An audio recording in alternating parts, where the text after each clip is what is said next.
नहमदुहु व नुसल्ली व नुसल्लिमु अला रसूलिहि नबिय्यिल करीम। अम्मा बाद फ़ाऊज़ु बिल्लाहि मिनश शैतानिर रजीम। बिस्मिल्लाहिर रहमानिर रहीम। क़ाल अल्लाहु तबारक व तआला फ़िल क़ुरआनिल मजीद,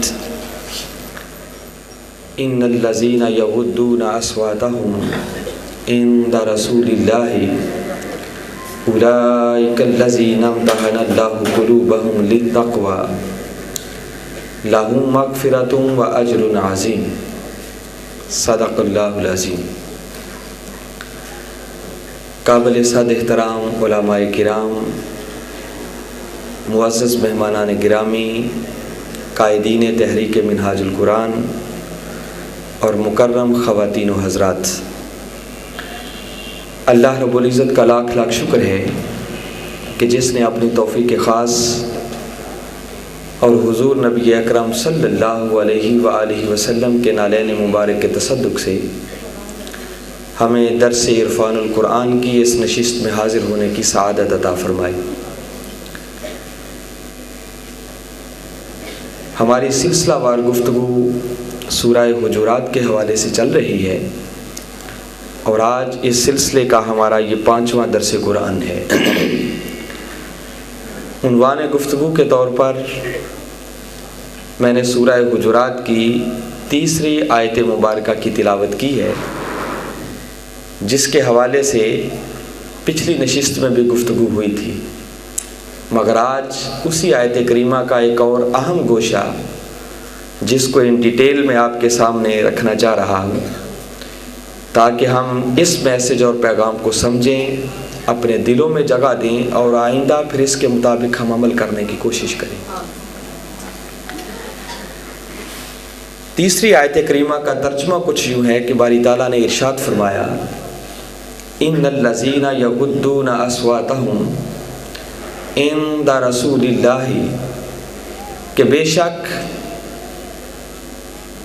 वो लोग कि जब वो अल्लाह के रसूल की बारगाह में हाज़िर होते हैं तो हाज़िर होने पर अदबन जो अपनी आवाज़ों को पस्त कर लेते हैं, अपनी आवाज़ों को नीचे कर लेते हैं। फरमाया उलाइकल लज़ीना इम्तहनल्लाहु क़ुलूबहुम लित्तक़वा, हकीकत में यही वो लोग हैं जिनके दिलों को खुदा तकवा का नूर देने के लिए चुन लेता है। और आगे फरमाया लहुम मग़फ़िरतुन, इन्हीं के लिए बख्शिश है, व अज्रुन अज़ीम, और अज्र अज़ीम है। गोया इस आयत करीमा में बारगाह रिसालत में आप सल्लल्लाहु अलैहि व आलिहि वसल्लम के अदब और ताज़ीम करने वालों को अल्लाह की बारगाह से क्या मिलता है, उन इनामात का जिक्र है। आज की मेरी गुफ्तगू इस आयत करीमा के अल्फाज लहुम मग़फ़िरतुन पर होगी, मगर मैं चाहता हूँ पिछली गुफ्तगू के साथ आपको रिलेट करने के लिए थोड़ा सा पूरी आयत करीमा का पस मंज़र आपको समझा दूँ और पिछली गुफ्तगू के साथ मिला दूँ। पहली दोनों आयात मुक़द्दसा में भी अल्लाह रब्बुल इज़्ज़त ने अपने हबीब हज़रत मुहम्मद मुस्तफ़ा सल्लल्लाहु अलैहि व आलिहि वसल्लम की बारगाह के आदाब सिखाए। पहली आयत में फरमाया कि ऐ ईमान वालो, देखो कभी भी अल्लाह और उसके रसूल से आगे ना बढ़ो। और इस बारगाह रिसालत में आप सल्लल्लाहु अलैहि वसल्लम की बेअदबी के हवाले से फरमाया हमेशा अल्लाह से डरते रहो। इन्नल्लाह समीउन अलीम, बेशक अल्लाह सब कुछ सुनने वाला भी है और जानने वाला भी है। तो पहली आयत करीमा में मुतलक बारगाह मुस्तफ़ा सल्लल्लाहु अलैहि वसल्लम के अदब का हुक्म दिया कि आगे ना बढ़ा करो। दूसरी आयत में बारी ताला ने अदब भी सिखाया और साथ बेअदबी करने वालों की सज़ा का जिक्र किया। फरमाया या अय्युहल लज़ीना आमनू ला तरफ़अू अस्वातकुम फ़ौक़ सौतिन नबी वला तजहरू लहू बिल कौली कजहरि बअदिकुम लिबादिन अन तहबत आमालुकुम व अंतुम ला तशउरून।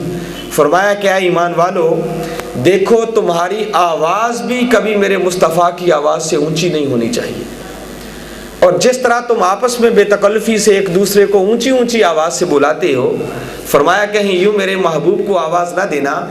अगर ये मामूली सी बेअदबी भी सरजद हो गई तो ये इतना बड़ा जुर्म होगा अंतहबता आमालुकुम, कि इस एक बेअदबी की वजह से तुम्हारे जिंदगी भर के सारे नेक अमाल बर्बाद कर दिए जाएंगे, कुछ भी तुम्हारे पल्ले में बाकी नहीं बचेगा। वान तुम ला तशउरून, फिर हम तुम्हें इसका पता भी नहीं चलने देंगे, गोया क़यामत तक फिर दोबारा तुम्हें तौबा की तौफीक भी नहीं दी जाएगी।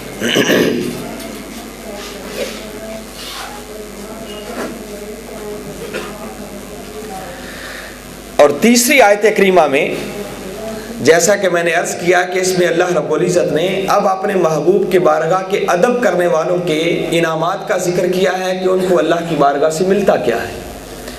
तो सबसे पहले नंबर पर इरशाद फरमाया कि बेशक वो लोग कि जब वो मेरे महबूब की बारगाह में हाजिर हों तो जो अदबन अपनी आवाज़ों को पस्त कर लेते हैं, फरमाया हकीकत में यही वो लोग हैं जिनके दिलों को खुदा तकवा का नूर देने के लिए चुन लेता है।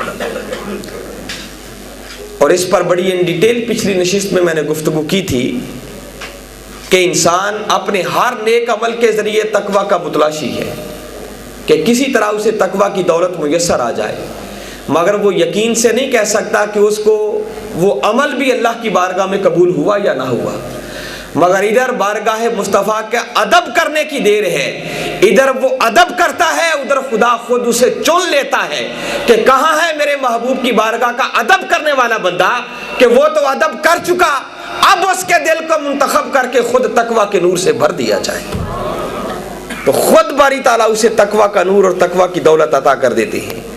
और अगली बात काबिल गौर है जो हमारे आज के इस दर्स कुरान का उन्वान है, आगे फरमाया लहुम मगफिरतुन, उनके लिए बख्शिश है, उनके लिए मगफिरत है। और मैंने ये जुमला भी पिछली नशिस्त में अर्ज किया था कि याद रखें यहाँ ये जो मैं माना कर रहा हूँ लहुम मगफिरतुन कि उनके लिए बख्शिश है, ये माना दुरुस्त नहीं है, क्योंकि यहाँ तरतीब जो अल्फाज की है लहुम, ये जार और मजरूर का पहले आ जाना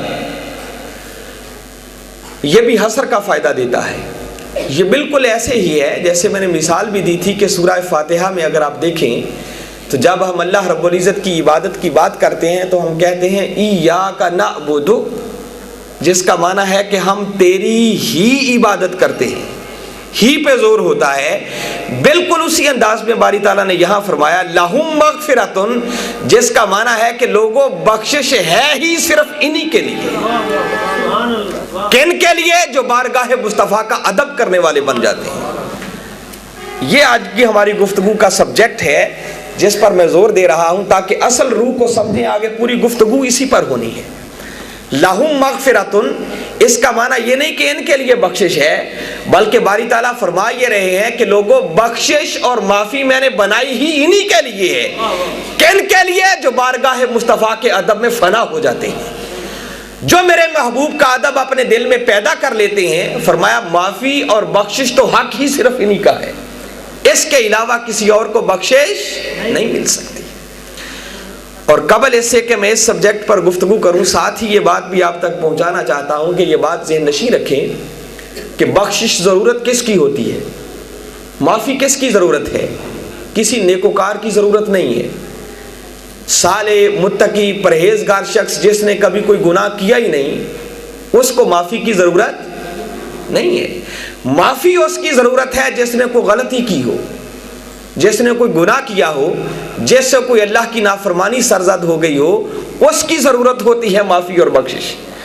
अब यहाँ जो ख़ास बात अल्लाह रब्बुल इज़्ज़त ने अपने महबूब की अज़मत के हवाले से ये नाजिल फरमाई है, उसको आपके जहनों तक पहुँचाना चाह रहा हूँ कि बारी ताला फरमाना ये चाह रहे हैं दर हकीकत, और यहाँ मेरी इस बात का कोई गलत मफहूम नहीं निकाले। मैं इस बात पर इनकरेज नहीं कर रहा कि माज़अल्लाह कोई नमाज़ें पढ़ने की ज़रूरत नहीं है, रोज़े रखने की ज़रूरत नहीं है, हज करने की ज़रूरत नहीं है। जो ऐसी बात करे वो शैतान है। मैं तो वो बात कर रहा हूँ जो अल्लाह रब्बुल इज़्ज़त ने अपने महबूब की बारगाह के अज़मत के हवाले से नाजिल फरमाई। तो मैं अर्ज़ ये कर रहा था कि माफ़ी उसकी ज़रूरत है जिसने कोई गुनाह किया हो। मिसाल के तौर पर यहाँ कोई शख्स खड़ा हो जाए उसने कोई जुर्म, कोई गलती, कोई गुनाह ना किया हो और आप उसे कहें जा मैंने तुझे माफ किया, तो भाई बड़ी बेतुकी सी बात होगी।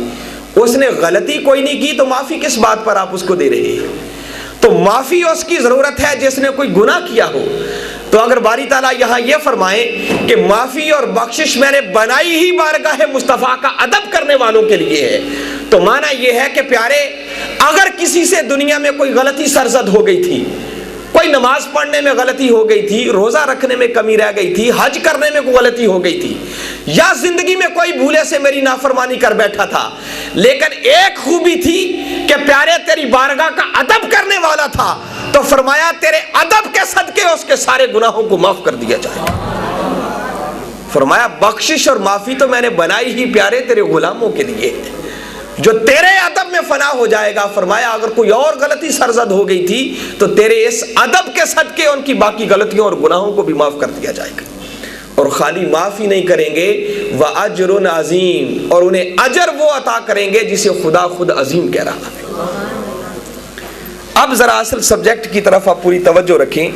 जो मैंने हसर वाली बात बताई कि बारी ताला फरमा ये रहे हैं कि लोगों, मैंने बख्शिश और माफी तो हकीकत में बनाई ही महबूब के गुलामों के लिए। अब इस सब्जेक्ट को किसी के जहन में ख्याल आ सकता है कि ये जो मैं इतना जोर दे के बात कर रहा हूं, क्या वाकयातन ये बात ऐसी ही है? मैं अपनी तरफ से नहीं कह रहा, मेरे सामने जो तर्जमा पड़ा है हुजूर शेखुल इस्लाम प्रोफेसर डॉक्टर मोहम्मद ताहिरुल कादरी मुद्दज़िल्लुहुल आली, उनका तर्जमा पढ़े तो उन्होंने तर्जमे भी बाकायदा इस चीज़ को मद्देनज़र रखते हुए तर्जमा किया और इसी बात की तरफ जोर दिया कि बख्शिश है ही इन्हीं के लिए। और आप और भी तराजुम जाके पढ़िएगा, आपको ये बात इंशाल्लाह मिलेगी। मगर मैं चाहता हूँ कि कुरान पाक के और मकामात से भी ज़रा इसी बात को आप तक पहुँचा दूँ कि बख्शिश मिलती है तो मुस्तफ़ा की ग़ुलामी के सदक़े से मिलती है। ये है हमारा सब्जेक्ट आज की गुफ्तगू का।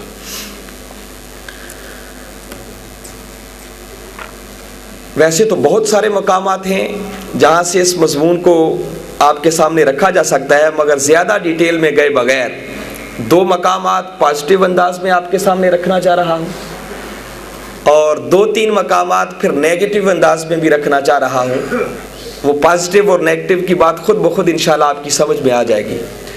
एक मारूफ मकाम है कुरान पाक का जो कई बार आपने सुना होगा, बारी ताला ने वहाँ पर भी यही बख्शिश और मगफिरत की बात की है।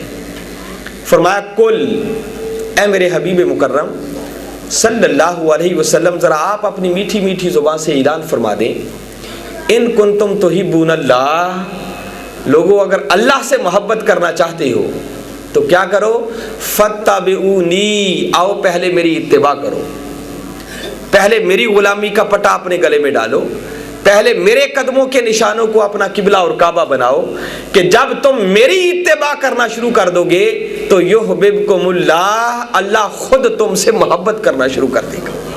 अब यहाँ तक तो बात अक्सर आपने सुनी है, मगर अगले अल्फाज तक आपको लाना है। आगे फरमाया वयगफिर लकुम ज़ुनूबकुम, और वो तुम्हारे गुनाहों को भी बख्श देगा। गुनाहों की बख्शिश की बात की, मगर तब जब पहले महबूब की इत्तिबा के जुमरे में बुला लिया। कहा जब तक तुम पहले फत्तबिऊनी के जुमरे में नहीं आते तब तक यगफिर लकुम ज़ुनूबकुम, तुम्हें बख्शिश की खुशखबरी नहीं मिल सकती। तो यहां भी बख्शिश की बात की, मगर तब जब पहले महबूब की गुलामी के दायरे में बुला लिया। तो गोया बख्शिश मिलती है तो मुस्तफ़ा की गुलामी के सदके से मिलती है। फिर कुरान पाक का एक मारूफ मकाम है सूरा निसा, कुरान पाक का ये चौथा सूरा है और उसकी बड़ी मारूफ आयत करीमा, वलौ अन्नहुम इज़ ज़लमू अनफुसहुम जाऊका फस्तगफरुल्लाह वस्तगफर लहुमुर रसूल लवजदुल्लाह तव्वाबर रहीमा। 64 नंबर आयत है सूरा निसा की। फरमाया कि प्यारे, जब ये लोग अपनी जानों पर जुल्म कर बैठे, गुनाह कर बैठे, मेरी नाफरमानी कर बैठे और फिर इन्हें तौबा का ख्याल आ जाए, ये माफ़ी मांगना चाहें, तो क्या करें? आगे फरमाया जाऊका, प्यारे वो सीधा तेरी बारगाह में हाजिर हो जाए। अब ये बात जो मैं कर रहा हूँ ये कोई कुरान पाक की तफसीर नहीं कर रहा। जाऊका इसका माना ये है कि प्यारे वो सीधा तेरे पास आ जाए। बंदा हैरान होकर पूछता है, बारी ताला नाफरमानी तेरी की, नाराज तू हुआ, और कभी ये नहीं देखा कि नाराज जैद को किया हो और मनाने के लिए बकर के पास चले जाए।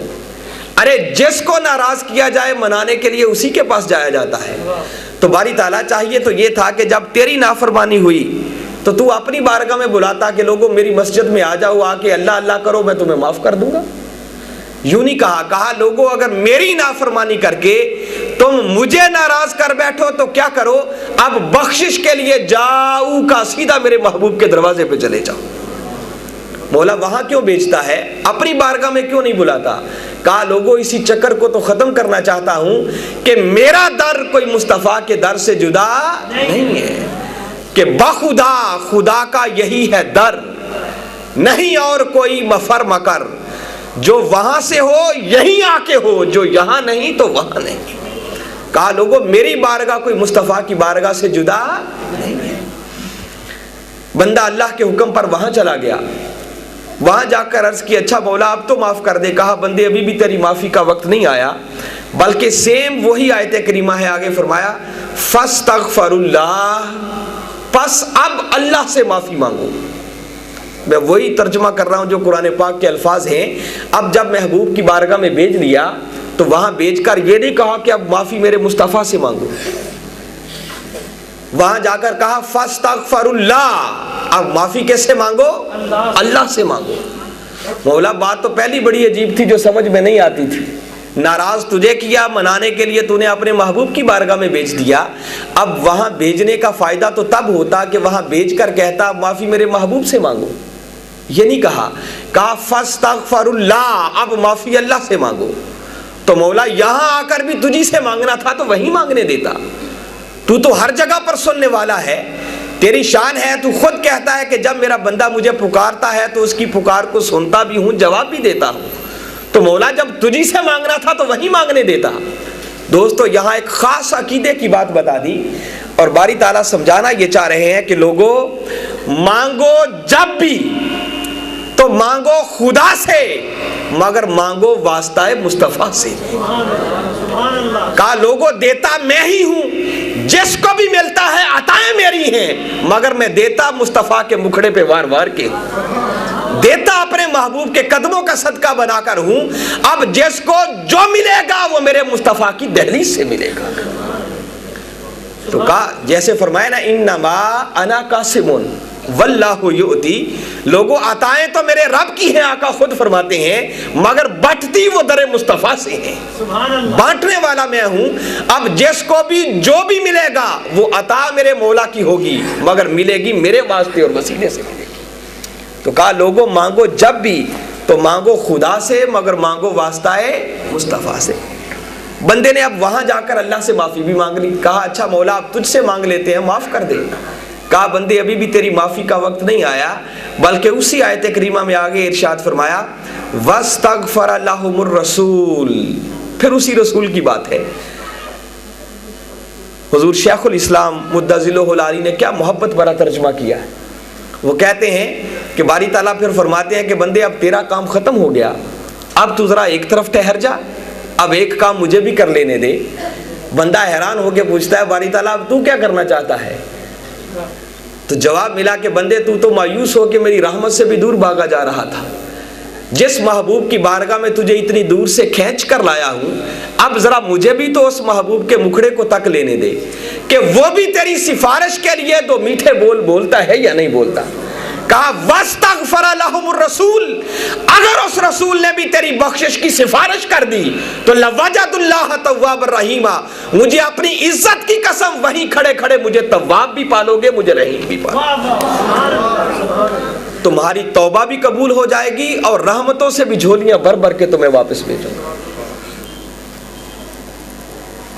और बंदा फिर हैरान होकर पूछता है बारी ताला मांगने तो सिर्फ तौबा आए थे कि हमारे गुनाहों की बख्शिश मिल जाए, और उस पर भी इतनी पाबंदियां थी। कभी कहता है मेरे महबूब के दरवाजे पे जाओ, फिर कहता है वहां जाकर मुझसे मांगो, फिर महबूब के लबों को तकता है वो भी सिफारिश के लिए हिलते हैं या नहीं हिलते। इतनी पाबंदियां थी और अब इतने करम पे आ गया कि मांगने सिर्फ तौबा आए थे, अब साथ रहीम भी हुआ जा रहा। तव्वाब रहीमा, मौला अब तो सिर्फ तव्वाब बनता, रहीम क्यों बन रहा है? कहा नादा इंसान जब तक तू खुद मांगता था तो तेरे मांगने पर तो तुझे तेरे गुनाहों की माफी भी ना मिलती थी। अब चूंकि दहलीज़ मुस्तफ़ा पे खड़ा होकर मांग रहा है तो जा तौबा तेरे मांगने पर और रहमत महबूब की सिफारिश के सदके अता कर रहा कि जब इस बारगाह में आकर मांगोगे तो फिर करम ही दोबाला हो जाएगा। वो किसी ने क्या खूब कहा है कि मुजरिम हो तो मुंह अश्कों से धोते हुए आओ, मुजरिम हो तो मुंह अश्कों से धोते हुए आओ, आओ आओ दरे तवाब पे रोते हुए आओ। और मज़कूर है कुरान में बख्शिश का तरीका कि महबूब की दहलीज से होते हुए आओ। लोगों, जब तक दहलीज मुस्तफ़ा का तवाफ नहीं करोगे कभी तुम्हारी तौबा कबूल नहीं हो सकती। और यहाँ एक लतीफ़ बात है, जब बारी ताला ने अपने महबूब की बारगाह में भेज लिया और ताजदार कायनात सल्लल्लाहु अलैहि वसल्लम ने भी सिफारिश फरमा दी, तो आगे बारी ताला ने जो अल्फाज इस्तेमाल किए, फरमाया लवजदुल्लाह तव्वाब रहीमा। ये लाम कसम के लिए है। फरमाया मुझे अपनी इज्जत की कसम, वहीं खड़े खड़े तुम मुझे तव्वाब भी पालोगे, मुझे रहीम भी पालोगे। वाजदा फेल है, वाजदा का माना है पाना, और इसका जो पहला मफऊल बयान हो रहा है वो है अल्लाह। अल्लाह की जात इसका पहला मफऊल है। और आगे जो तव्वाब रहीम ये उसका हाल बयान हो रहा है कि जब तुम मेरे महबूब की बारगाह में जाओगे तो फरमाया मुझे अपनी इज्जत की कसम, वहां जाने की देर है खुद अल्लाह को पालोगे और पाओगे भी इस हाल में कि तुम्हारी तौबा भी कबूल कर रहा होगा और रहमतों से भी जोलियां भर भर के भेज रहा होगा। तो समझ में बात ये आ रही है कि बारगाह मुस्तफ़ा में जाने की देर है, उसका पहला सिला ये मिलता है कि बंदे को खुद खुदा मिल जाता है। आओ, अगर खुदा को भी पाना चाहते हो तो दहलीज मुस्तफ़ा पर आ जाओ। जिसने दामने मुस्तफ़ा को मजबूती से थाम लिया, यूं समझो उसने खुद बारगाह मुस्तफ़ा को पा लिया, बारगाह खुदाबंदी को पा लिया। और पाएगा भी इस हाल में कि उसकी तौबा भी कबूल हो रही होगी और रहमतों से भी जोलियां भर भर के मौला भेज रहा होगा। और इस तसव्वुर को किसी ने क्या खूब बयान किया है, वो कहता है कि नसीब उस बशर का कितना अजीब है, नसीबा उस बशर का कितना अजीब है। अरे जिसको प्यारे मुस्तफ़ा की गुलामी नसीब है और मिलना हो गर खुदा से तो दर मुस्तफ़ा का पूछ, क्योंकि ये घर खुदा के घर के बिल्कुल करीब है। कि लोगों आओ, अगर खुदा को भी पाना चाहते हो तो दहलीज मुस्तफ़ा पर आ जाओ, तुम्हें खुद खुदा मिल जाएगा। लवजदुल्लाह, वाजदा का पहला फेल ही खुद अल्लाह। मगर हाज़रीन मुकर्रम, जब ये आयत करीमा पढ़ी जाती है तो बाज़ लोगों के जहनों में एक ख्याल आता है। वो कहते हैं कि देखिए, ये जो अल्लाह रब्बुल इज़्ज़त ने इरशाद फरमाया कि अगर तुम गुनाह कर बैठो, फिर तौबा करना चाहो, माफ़ी मांगना चाहो तो मेरे महबूब की बारगाह में चले जाओ, वहाँ जाकर अल्लाह से मांगो, और अगर मेरे महबूब ने भी तुम्हारी सिफारिश कर दी तो तुम्हारी तौबा भी कबूल हो जाएगी, रहमतों से भी जोलियाँ भर भर के भेजूँगा। तो वो कहते हैं भाई ये हुक्म तो उस वक्त था जब ताजदार कायनात सल्लल्लाहु अलैहि वसल्लम ज़ाहरी तौर पर मौजूद थे। उस वक्त हुक्म था कि मेरे महबूब की बारगाह में चले जाओ, वहाँ जाकर मुझसे मांगो, मैं तुम्हें माफ़ कर दूंगा। आज जब ताजदार कायनात सल्लल्लाहु अलैहि वसल्लम पर्दा फरमा चुके हैं तो अब तो इस पर अमल करना मुमकिन नहीं है। तो दोस्ताने मुकर्रम, अगर आज इस पर अमल करना मुमकिन नहीं है तो इस आयत करीमा को मनसूख हो जाना चाहिए था और आयत करीमा को कुरान से निकाल देना चाहिए था। लेकिन आज भी अगर कुरान पाक के अंदर मौजूद है तो कोई ना कोई माना तो इसका आज भी हमारे लिए होगा। ऐसा ही ख्याल जब ताजदार कायनात सल्लल्लाहु अलैहि वसल्लम का ताज़ा अभी विसाल हुआ था तो उस वक्त भी पेश आया। मुफस्सिरीन ने जो वाक़या अभी अर्ज़ करने लगा हूँ इस आयत करीमा की तफसीर में बयान किया। कोई इराबी था, किसी गांव का, देहात का रहने वाला था। उसने इस्लाम कबूल किया और इस्लाम कबूल करके जब कुरान की ये आयत करीमा पढ़ी तो भागता हुआ शहर मदीना की तरफ आया और ख्याल ये था कि वहाँ मैं अल्लाह के महबूब की बारगाह में हाजिर हूँगा, जाके अल्लाह से माफ़ी मांगूंगा, वो मेरी सिफारिश कर देंगे, तौबा कबूल हो जाएगी, सबका गुनाह माफ़ हो जाएंगे। मगर जब शहर मदीना में पहुँचा तो उसे ख़बर मिली कि ताजदार कायनात सल्लल्लाहु अलैहि वसल्लम तो विसाल फरमा चुके, पर्दा फरमा गए हैं। वो आपकी कब्र अनवर पर हाजिर हुआ और एक सर्द आह भर के अर्ज़ करने लगा कि आका बड़ा बदकिस्मत हूँ कि मेरे आने से पहले ही आप पर्दा फरमा गए। मैं तो बड़ी उम्मीद लेके आया था कि आपकी बारगाह में जाऊंगा, मेरे साहब का सारे गुनाह माफ़ हो जाएंगे, मगर मेरे आने से पहले ही आप पर्दा फरमा गए। बस इतनी बात करके जब वो वापस चलने लगा तो ताजदारे कायनात सल्लल्लाहु अलैहि वसल्लम की कब्र अनवर के पास ही कोई अल्लाह का वली लेटा हुआ था। मेरे आका ने अपनी ज़ियारत से नवाजा और हुक्म दिया कि ऐ मेरे गुलाम उठ, देख वो मेरा बंदा मायूस लौट रहा है, जा उसे रोक और उसे खुशखबरी सुना दे कि बंदे तेरा आना भी कबूल हो गया और तेरी तौबा भी कबूल हो गई। तेरा आना भी कबूल हो गया और हमने तेरी तौबा भी कबूल कर ली है। तो गोया जब तक आका ज़ाहरी तौर पर इस दुनिया में मौजूद थे तो माना था मेरे आका की बारगाह में चले जाएं। पर्दा फरमा गए तो इसका एक माना यह है कि मेरे आका के गुंबद खजरा पे चले जाएं, सुनहरी जालियों को थामें, अल्लाह की बारगाह में माफ़ी की दरख्वास्त करें, आका सिफारिश भी फरमाएंगे, हमारी तौबा भी कबूल हो जाएगी। मगर यहाँ ये सवाल पैदा हो सकता है कि कोई कहे हम तो गरीब लोग हैं, जेलम के रहने वाले हैं, हमारे पास तो इतने पैसे नहीं है कि टिकट ख़रीदें और फिर सऊदीया जाएं और मदीना में जाएं फिर जाके माफ़ी मांगे, तो इसका मतलब अगर जा नहीं सकेंगे तो हमारी तौबा तो कबूल ही नहीं होगी। किसी के जहन में यह ख्याल भी आ सकता है। तो एक बात याद रखें, जब ताजदारे कायनात सल्लल्लाहु अलैहि वसल्लम ज़ाहरी तौर पर मौजूद थे तो उस वक्त भी आपकी सल्तनत और आपकी बादशाहत कोई सिर्फ शहर मदीना में नहीं थी, हज़ारों मील दूर तक फैल चुकी थी। और कितने आपके उम्मती और मानने वाले उस वक्त होंगे जिन्होंने ताजदारे कायनात सल्लल्लाहु अलैहि वसल्लम की ज़ियारत भी नहीं की। तो इसका मतलब क्या उनकी तौबा कबूल ही नहीं हुई? नहीं, ये दूरियां और नज़दीकियां सब हमारे लिए हैं, उनके लिए ये कोई माना नहीं रखती। वो तो अल्लाह रब्बुल इज़्ज़त ने फरमा दिया, अन नबिय्यु औला बिल मुमिनीना मिन अनफुसिहिम, लोगों ये नबी तुम्हारी जानों से भी तुम्हारे ज्यादा करीब है, मगर जरूरत इस अमर की है कि तुम मेरे महबूब की तरफ तवज्जो करो तो सही, तुम उस महबूब के वसीले से मांगो तो सही। माना यह है कि लोगों तुम यहीं बैठकर सिद्के दिल के साथ मेरे आका के कदमों के सदके से अगर अल्लाह की बारगाह में दुआ करोगे तो यहीं जेलों में बैठे बैठे अल्लाह तुम्हारी दुआ को कबूल फरमा लेगा, तुम्हारी तौबा को कबूल कर लेगा। इस पर आपको एक ईमान अफरोज वाक़या सुनाना चाह रहा हूँ। हुज़ूर शेखुल इस्लाम मुद्दज़िलहुल आली ने खुद बयान किया और ये वाक़या आज से कम बेश को 35-40 बरस पहले का है। आप उस वक्त जंग में रहते थे। फरमाते हैं कि मेरे चचा जान हज पे जाने लगे और एक दौर था, अब तो वो दौर मांद पड़ते चले जा रहे हैं कि जब को लोग हज पे जाते थे तो कई कई दिनों तक लोग उनसे मिलने के लिए आते, बाकायदा उनको सियाफ करने के लिए जाते, काफिलों की शक्ल में जाते। फिर जब वो शख्स हज करके आता उसका इस्तिकबाल होता, कई कई दिनों तक लोग उसके पास आके वहाँ की बातें सुनते रहे। तो कहते जब मेरे चचा जान हज पे जाने लगे तो जंग के करीब ही एक गाँव था, वहाँ का एक शख्स था, देहाती सादा सा आदमी था, उससे हमारा मिलना जुलना था और इतना सादा था कि उसकी सादगी का आलम यह था कि उस बेचारे को ये भी सही मानों में मालूम नहीं था कि हमारे आका इस वक्त ज़ाहरी तौर पर मौजूद हैं या पर्दा फरमा चुके। उसके जहन में ख्याल ये था कि हमारे आका व मौला और हमारे नबी हज़रत मोहम्मद मुस्तफ़ा सल्लल्लाहु अलैहि वसल्लम शहर मदीना में रहते हैं, वहीं उनका घर है, वहीं उनके बीवी बच्चे हैं। जब उनको पता चला कि ये हज करने के लिए जा रहे हैं तो वो भागते हुए आए और आकर कहने लगे भी मुझे पता चला है कि आपने हज पे जाना है, तो एक काम मेरा भी कर दें। यकीनन आप मक्का में हाज़िर होने के बाद जब मदीना जाएंगे, आका की बारगाह में हाज़िरी होगी, तो ये एक मेरा ख़त है, ये आका की बारगाह तक पहुंचा देना। किबला कहते हैं कि वो चचा जान मेरी तरफ देखने लगे कि ये बंदा क्या कहता है। कहते खैर मैंने कहा आप इनसे ख़त ले लें, अगला तरीका आपको मैं बता दूँगा।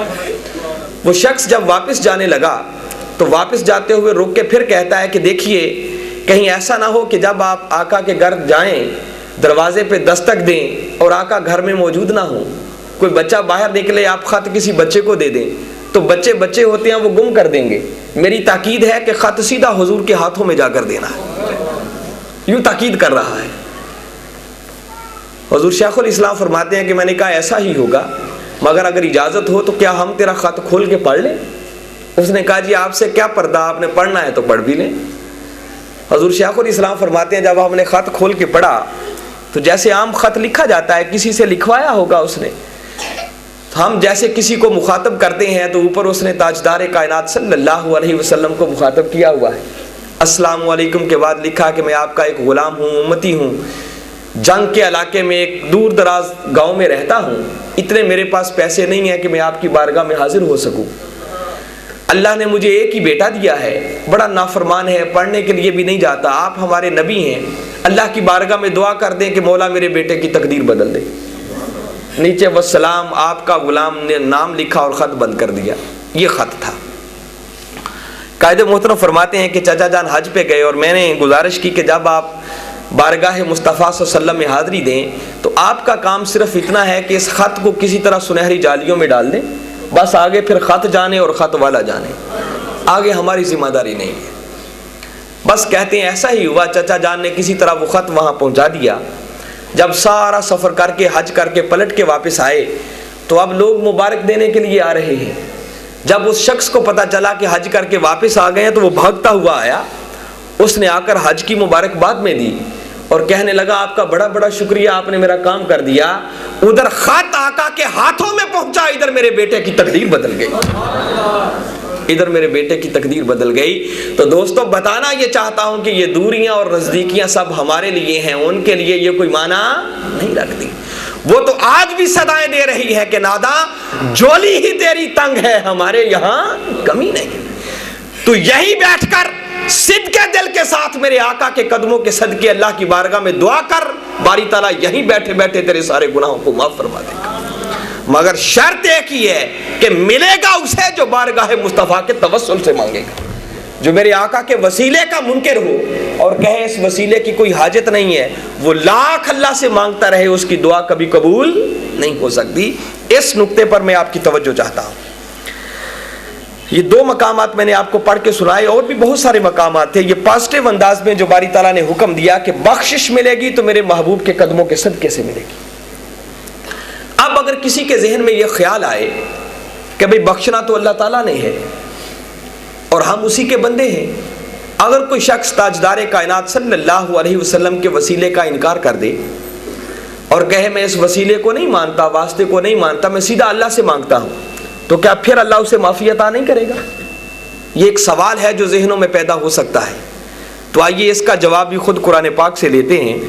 पहले यही सूरह निसा 64 नंबर आयत मैंने अभी आपको पढ़ के सुनाई, और अब उसकी 61 नंबर आयत, बस 2-3 आयतें पीछे आ जाएं।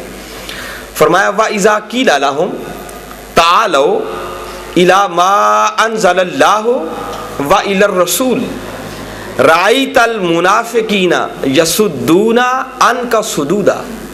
फरमाया कि प्यारे जब इन लोगों को दावत दी जाती है, इन्हें बुलाया जाता है, तालो के भाई आओ, किधर आओ? अब दो दावतें हैं, इला मा अनज़लल्लाह, जो कुछ अल्लाह ने नाज़िल किया है उस तरफ आओ, व इलर रसूल, और रसूल की तरफ आओ।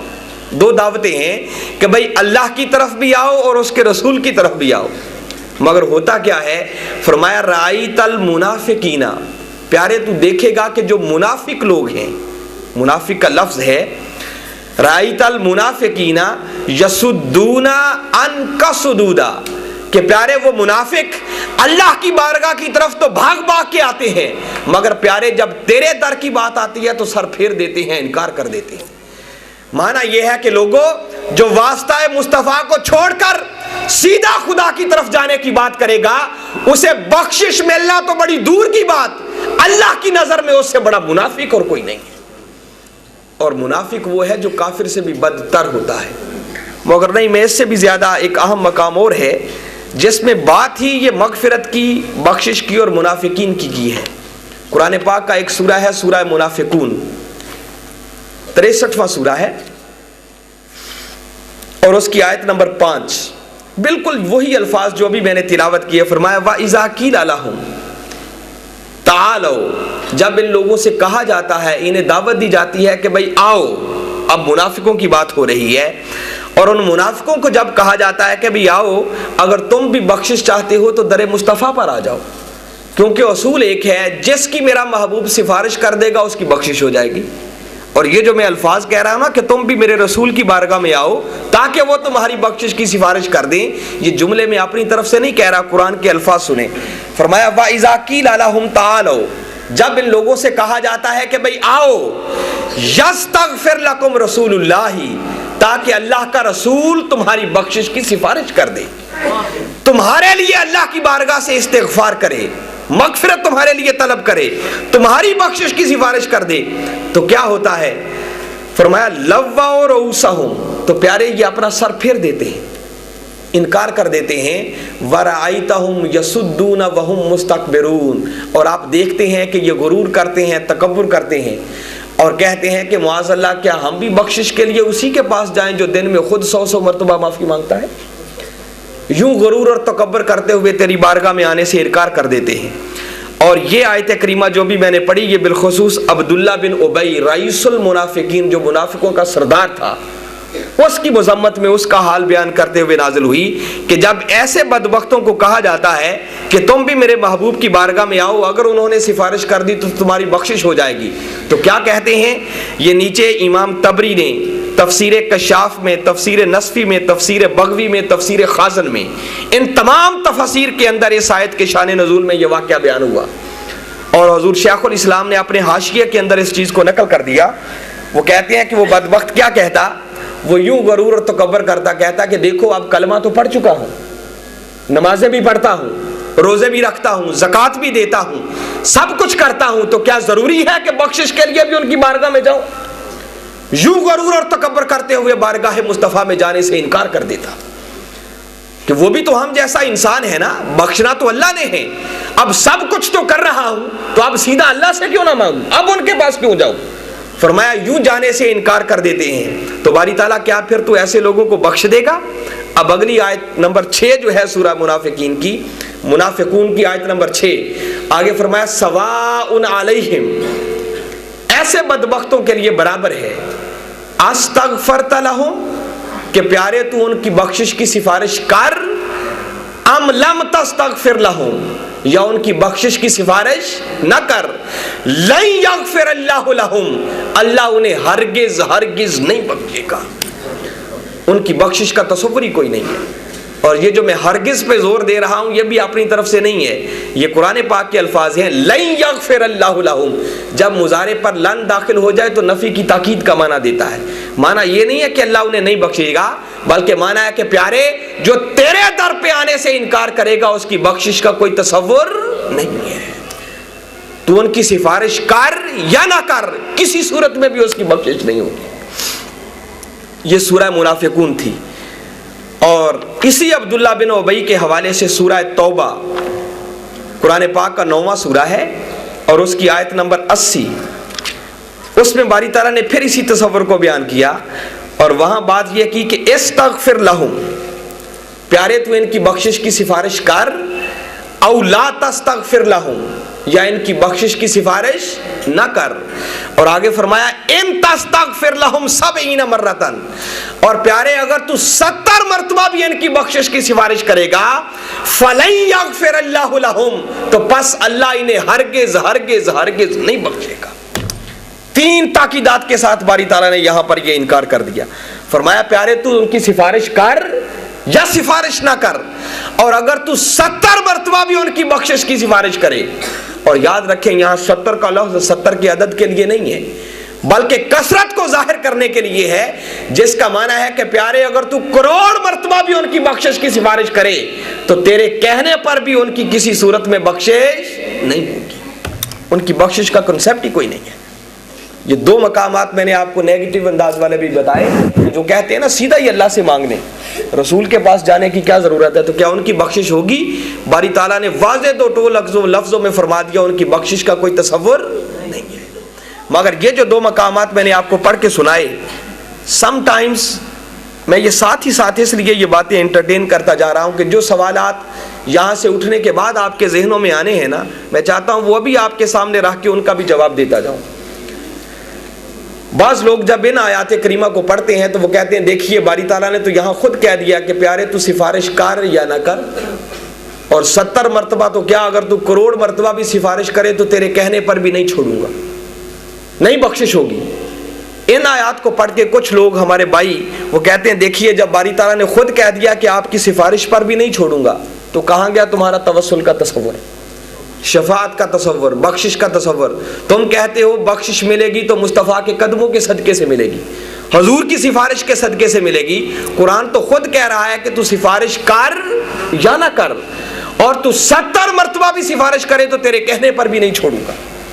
वो यहाँ पर तनकीस रिसालत का पहलू निकालते हैं। हाज़रीन मुकर्रम याद रखें, यहाँ तनकीस रिसालत नहीं बल्कि हमारे आका की अजमत बयान हो रही है।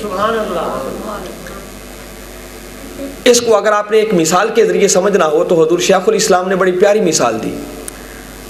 वो फरमाते हैं कि देखिए, अगर कोई बच्चा हो और वो अपनी माँ को गालियाँ देता हो, बुरा भला कहता हो, बेअदबी करता हो, और बाप किसी दिन अगर घर आके पूछे ना कि आज बच्चे ने कोई गलती तो नहीं की, तो अब माँ की ममता ये नहीं चाहती कि उसके बच्चे को कोई तकलीफ पहुँचे। वो कभी भी बाप को नहीं बताएगी, चूमेगी, गले से लगाएगी, कहेगी ये तो बड़ा ही सादतमंद बेटा है, इसने कोई गलती नहीं की। मगर अगर किसी दिन ऐसा हो कि उधर बेटा गालियाँ दे रहा हो और एन वक्त पे बाप आ जाए, वो अपने कानों से सुन भी ले, आंखों से देख भी ले, वो जूता उतार लेगा, खूब मरम्मत करेगा। और ऐसे में माँ आके अगर सिफारिश भी करे कि इसको छोड़ दे, तो वो कहेगा नहीं, अब तेरे कहने पर भी नहीं छोड़ूंगा, कि यह बदबख्त इतना जरी हो गया कि माँ को गालियाँ दे रहा है। दोस्तों, बिला तशबीह हो, बिला मिसाल, बारी ताला फरमाना ये चाह रहे हैं कि प्यारे, अगर इन्होंने कोई और गुनाह किया होता, अरे कोई नमाज ना पढ़ी होती, कोई रोजा ना रखा होता, कोई हज करने में कमी कोताही रह गई होती, प्यारे तू एक मर्तबा लब हिलाता, मैं करोड़ मर्तबा छोड़ देता।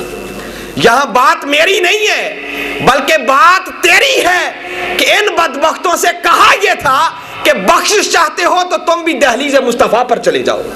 तो इन्होंने इनकार मेरा नहीं किया बल्कि इनकार तेरे तवस्सुल का किया है, इनकार तेरे वास्ते का किया है, इनकार तेरी शफात का किया है, और तुझे तो मैंने बना के ही सरापा रहमत भेजा है। अरे करोड़ माओं की ममताएं इकट्ठी हो जाएं फिर भी मुस्तफा की रहमत का मुकाबला नहीं हो सकता। प्यारे, तू ताइफ की वादी में चला जाए, जालिम पत्थर मार मार कर लहूलुहान कर दे, तू तो फिर भी उनके लिए बख्शिश की दुआएं करता है। तू तो हर किसी के लिए बख्शिश की दुआएं करेगा, मगर मेरी गैरत को यह गवारा नहीं कि बदबख्त तेरा इनकार भी करे और फिर जन्नत में चला जाए। लिहाजा ऐसे बदबख्तों की 70 मरतबा तो क्या प्यारे, तू करोड़ मरतबा भी सिफारिश करे तो तेरे कहने पर भी नहीं छोड़ूंगा। गोया बख्शिश मिलती है तो फकत दहलीज मुस्तफा के सदके से मिलती है, मेरे आका की गुलामी के सदके से मिलती है, इसके अलावा बख्शिश का कोई तरीका नहीं है। इसी सूरह तौबा में है, और उसी अब्दुल्ला बिन उबई जो रईसुल मुनाफिकीन था, वो मर गया। मरने के बाद जब उसको कब्र में डाल दिया तो ताजदार कायनात सल्लल्लाहु अलैहि वसल्लम अभी उसकी कब्र पे खड़े हैं।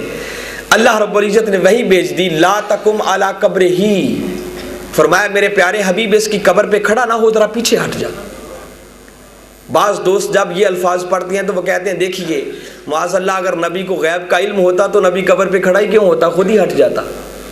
ये सोचने का एक अंदाज है, एक ज़ाविया निगाह है। अरे कभी इस अंदाज से भी तो सोचना चाहिए ना कि अगर मेरे आका के खड़े होने से वहां फर्क कोई नहीं पड़ता था तो अल्लाह ने हटने का हुक्म क्यों दिया? कोई वजह और सबब तो थी ना जो हटने का हुक्म दिया। वो वजह क्या थी?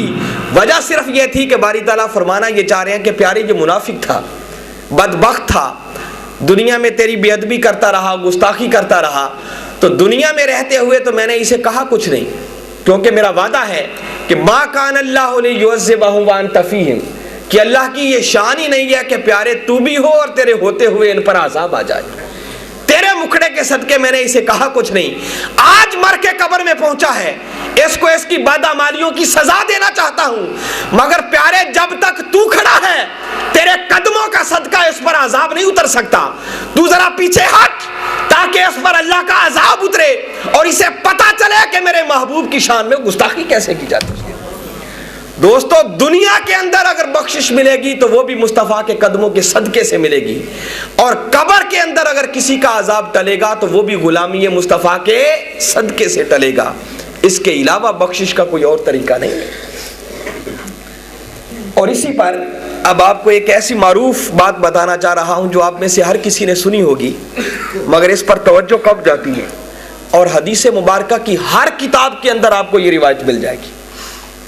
आपने सुना होगा कि जब इंसान मरता है, कब्र में उसको डाल देते हैं, तो कब्र में जाने के बाद नकीरैन सवाल करने के लिए आते हैं, और उस बंदे से सवाल किया जाता है मन रब्बुका, और ये सवाल हर किसी से होता है, मोमिन हो उससे भी, काफिर हो उससे भी। पहला सवाल होता है मन रब्बो का, बंदे बता तेरा रब कौन है। हदीस मुबारका में लिखा है कि जो काफिर होगा जब उससे पूछा जाएगा तो वो कहेगा हाँ ला अदरी, अफसोस मैं नहीं जानता मेरा रब कौन है। और जो मोमिन होगा जब उससे पूछेंगे तो वो कहेगा अल्लाह रब्बी, कि अल्लाह मेरा रब है। पहले सवाल का जवाब दुरुस्त दे देगा। गौर करने की बात है कि एक शख्स से पूछा बता तेरा रब कौन है, उसने साफ इनकार कर दिया, मैं नहीं जानता कि मेरा रब कौन है, जानता ही नहीं, पहचान ही नहीं है। जरा गौर करें, अगर सिर्फ तौहीद को मानना मकसूद होता तो जिसने अल्लाह को मानने से इनकार कर दिया, क्या उससे कोई दूसरा सवाल पूछने की गुंजाइश है? वरना तो आगे वक्त ज़ाया करने वाली बात है ना। भाई वो तौहीद को ही नहीं मानता तो आप भी उससे आगे क्या पूछना। लेकिन नहीं, हुक्म होगा फरिश्तों अभी इससे दूसरा सवाल भी पूछो। और दूसरी तरफ भी देखते चले जाएं, दूसरे बंदे से पूछा बता तेरा रब कौन, उसने इकरार कर लिया, कहा अल्लाह मेरा रब है, मगर अभी उसकी निजात का ऐलान नहीं हुआ। मौला तुझे पहचान लिया, अब और क्या पूछना है? कहा नहीं, अभी इससे भी दूसरा सवाल पूछो। दूसरा सवाल होगा, पूछा जाएगा मा दीनों का, बंदे बता तेरा दीन क्या है। जो काफिर होगा वो फिर कहेगा हा ला अदरी, अफसोस मैं नहीं जानता मेरा दीन क्या है। जवाब दे देगा, माजरत कर देगा, मुझे इसका भी नहीं पता। जो मोमिन होगा वो फिर कहेगा अल इस्लाम दीनी, के इस्लाम मेरा दीन है। अब एक शख्स ने दोनों सवालों के जवाब गलत दे दिए। वो अल्लाह को रब भी नहीं मानता, इस्लाम को अपना दीन भी ऐलान नहीं करता, मगर अभी भी उसके लिए ऐलान नहीं हुआ कि बस ये फेल हो गया, इसको जहन्नम की आग में डाल दिया जाए। हुक्म होगा फरिश्तों नहीं, अभी इससे तीसरा सवाल भी पूछो। अब एक लम्हे के लिए सोचने की जरूरत है कि भाई वो खुदा को रब भी नहीं मानता, इस्लाम को अपना दीन भी नहीं मानता, मगर इसके बावजूद भी तीसरा सवाल पूछा जाएगा। तो सोचने की बात यह है कि तीसरा सवाल पूछने का तुक क्या बनता है। मौला वो तुझे भी नहीं मानता, इस्लाम को भी नहीं मानता, तो तीसरा सवाल क्यों पूछ रहा है?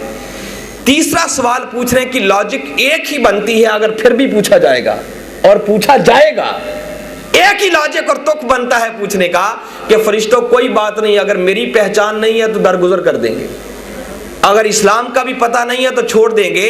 और तीसरा सवाल अगर पूछा जाएगा तो माना एक ही है कि अगर तीसरे सवाल का जवाब दुरुस्त दे दिया और मेरे महबूब को पहचान लिया तो कोई बात नहीं, दो सवालों में फेल है, फिर भी इसे पास कर दिया जाएगा। इसके अलावा तीसरा सवाल पूछने का कोई तुक? भाई ये मेरी बात पहुंच रही है आप तक ना? बड़ी सादा सी बात है, दो सवालों के जवाब गलत हैं, फिर भी अगर तीसरा पूछा जाएगा और अगर तीसरे का जवाब सही देने पर भी उसकी निजात नहीं होनी तो इसका माना है फिर वक्त ज़ाया करने वाली बात है, तीसरा सवाल पूछा ही क्यों जा रहा है। अगर फिर भी पूछा जाना है तो माना एक ही है कि कोई बात नहीं, अगर पहले दो में फेल है लेकिन मेरे महबूब को पहचान लिया तो इसे छोड़ दिया जाएगा। ये एक एंगल है। और दूसरी तरफ भी देखें, उधर एक शख्स ने अल्लाह को अपना रब भी मान लिया, इस्लाम को अपना दीन भी ऐलान कर दिया कि इस्लाम मेरा दीन है, मगर अभी उसकी बख्शिश का, निजात का ऐलान नहीं हुआ। हुक्म होगा फरिश्तों नहीं, अभी इससे तीसरा सवाल भी पूछो। मौला हमारे यहाँ तो दस्तूर ज़माना है, जो 33% ले जाए उसको पास कर देते हैं। 3 सवाल हों, तीनों में से एक का जवाब भी दे दे तो उसे पास कर दिया जाता है। मौला ये तो 2 सवालों के जवाब सही दिए बैठा है। कहा नहीं, दुनिया में बड़े होंगे जो मुझे रब भी मानेंगे, खुदा खुदा की रट लगाते फिरेंगे, जो इस्लाम इस्लाम की रट भी लगाएंगे, लेकिन सिर्फ मुझे रब मान लेना और इस्लाम का नाम ले लेना ही काफी नहीं है। देखना तो यह है कि मेरे मुस्तफा के दर का सग भी बनना आता है या नहीं आता। असल फैसला तो अब तीसरे सवाल पर होगा। अब इससे पूछो कि ये मेरे महबूब मोहम्मद मुस्तफा को भी पहचानता है या नहीं पहचानता। और तीसरा सवाल जो पूछा जाएगा वो यूं नहीं पूछा जाएगा कि मन नबियों का, बंदे बता तेरा दीन क्या है। नहीं, हदीस मुबारका में आता है कि ताजदार कायनात सल्लल्लाहु अलैहि वसल्लम अपने वद्दुहा मुखड़े के साथ सामने जलवा अफरोज होंगे और फरिश्ते नाम लेकर पूछेंगे मा कुन्ता तकूल फी हक के हाज़र रजुल मुहम्मदिन सल्लल्लाहु अलैहि वसल्लम। नाम लेके पूछा जाएगा, बंदे बोल, दुनिया में तो तुझे पूछने वाला कोई ना था, तेरे दिल में जो आता था तू कहता था, आज कब्र की 4 दीवारी के अंदर हमारी गिरफ्त में है, बोल इस प्रीतम के बारे में क्या कहा करता था। वो होगा ना अल्लाह का नाम लेने वाला जो कहेगा अल्लाह मेरा रब है, इस्लाम मेरा दीन है। अब उससे पूछा जाएगा, अच्छा अगर तू अल्लाह को रब मानता है, इस्लाम को अपना दीन बताता है, तो बोल दुनिया में मेरे महबूब के बारे में क्या कहा करता था? वहां तो तुम्हें पूछने वाला कोई ना था, तेरे दिल में जो आता था तू कहता था। आज कब्र की चार दीवारी में हमारी गिरफ्त में है, बोल क्या कहा करता था। इसका माना यह नहीं है कि बोल अब क्या कहता है। अहले इल्म हजरात तशरीफ फरमा है, मा कुंता तकूल, तकूल मुजारे का सीगा है, और मुजारे पर जब काना यकून दाखिल हो जाए तो वह माजी इस्तिमरारी का फायदा देता है, और उसमें गुजरे हुए जमाने का जारी रहना पाया जाता है। माना यह नहीं कि बोल अब क्या कहता है, क्योंकि वहां तो जब मेरे आका का वद्दुहा मुखड़ा सामने आएगा तो हर कोई या रसूल अल्लाह के नारे लगाएगा, लेकिन वहां का मानना काबिल कबूल नहीं होगा। वो जो आला हजरत ने फरमाया था कि आज ले उनकी पनाह, आज मदद मांग उनसे, अरे कल न मानेंगे क्यामत को अगर मान गया। बंदे वहां जब मेरे आका मकाम महमूद पर फायज होंगे, फिर अगर माना तो वहां का मानना काबिल कबूल नहीं है। जरूरत है कि आज बिन देखे मुस्तफा की गुलामी का पट्टा गले में डाला जाए, बिन देखे हुजूर के दर का सग बना जाए। तो दोस्तों कब्र में भी अगर निजात होगी तो वो भी मुस्तफा की गुलामी के सदके से होगी। और जब आका के उम्मती से और गुलाम से ये तीसरा सवाल पूछा जाएगा और ताजदारे कायनात सल्लल्लाहु अलैहि वसल्लम का वद्दुहा मुखड़ा सामने होगा, तो वो तो देखते ही आका के कदमों से लिपट जाएगा और अर्ज करेगा, फरिश्तों इस महबूब के बारे में पूछते हो? ये तो वही आका है जिनका हम मिलाद बनाया करते थे, जिनकी हम नातें पढ़ा करते थे, जिनके हम तराने गाया करते थे। बस मेरे आका को पहचानने की देर होगी कि एक निदा देने वाला फरिश्ता ऐलान करेगा कि इसके लिए जन्नत का दरवाजा खोल दिया जाए, इसके लिए जन्नती बिस्तर बिछा दिया जाए, इसको जन्नती लिबास पहना दिया जाए, और सारा एहतमाम करके फरमाया जाएगा, नम का नौमतिल उरूस, बंदे अब तू सो जा जैसे पहले रात की दुल्हन सोती। यूं एहतमाम उसके लिए होगा। तो बता ये रहा हूं कि दोस्तों दुनिया के अंदर निजात होगी तो वो भी मुस्तफा की गुलामी के सदके से होगी, कब्र का अजाब टलेगा तो वो भी मुस्तफा के कदमों के सदके से टलेगा। इसके अलावा बख्शिश का कोई और जरिया नहीं है। और अब तीसरी बात बताना चाह रहा हूं कि हशर वाले दिन, क़यामत वाले दिन भी अगर किसी की निजात होगी तो वो भी मुस्तफ़ा की गुलामी के सदके से होगी। मोहतरम अल्लामा गुलाम मुर्तज़ा अलवी साहब तशरीफ़ लाए हैं, आगे तशरीफ़ ले आए, हम उनको खुश आमदीद और वेलकम कहते हैं माशाअल्लाह।